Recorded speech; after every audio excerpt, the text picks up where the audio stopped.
We also know that our life experiences are part of what shape our brain, but it's also the timing of what happens when. So sometimes there's this idea that the younger we are, the more resilient we are, and that couldn't be further from the truth. The younger we are, the more brain growth and development there is happening. The more brain growth and development there is happening, the more potential impact we can have on the brain.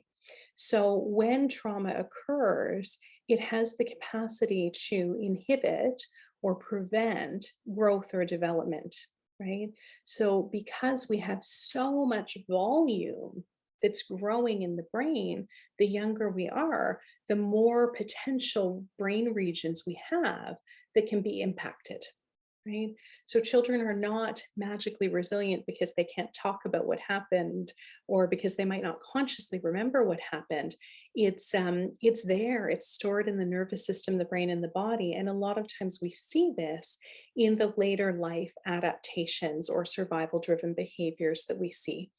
So when we look at how our brain kind of grows and develops and how we grow in development, um, we have these critical and sensitive developmental periods. We have trauma, right, which can also be called adverse childhood experiences.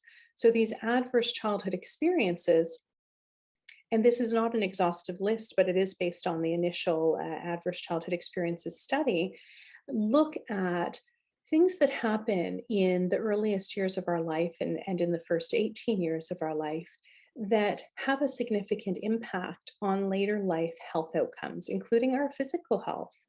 Yes, our mental health, yes, our lifestyle behaviors, but it's all interconnected, right? And we also have genetics. So there is the intergenerational transmission of trauma ties in here. We can now trace the intergenerational transmission of trauma and resilience to up to 4 generations.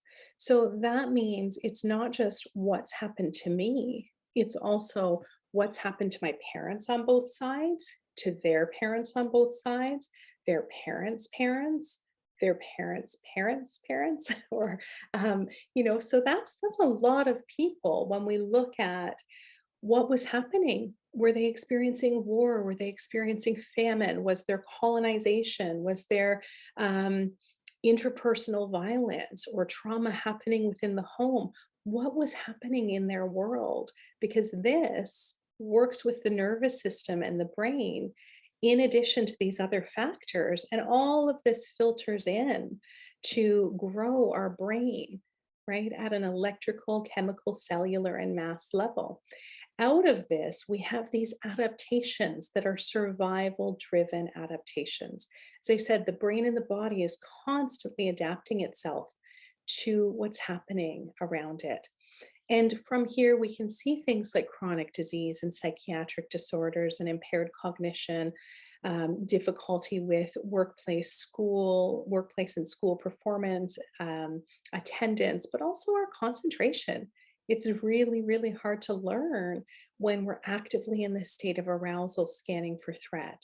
It impacts obesity, high risk behaviors, use of alcohol, drugs, tobacco, risky sexual behavior, crime, poverty.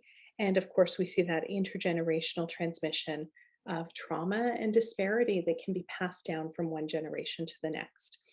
This resource comes from what's called the CAN narratives, the childhood adversity narratives. And it's a really excellent resource to have a look at if you'd like to dive a little bit deeper. And also the adverse childhood experiences study is an incredible resource as well. But essentially what's happening is this is shaping the way that our brain and nervous system are growing and developing. And it's considered to have, these ACEs are considered to have what's called a dose response effect on later life health outcomes.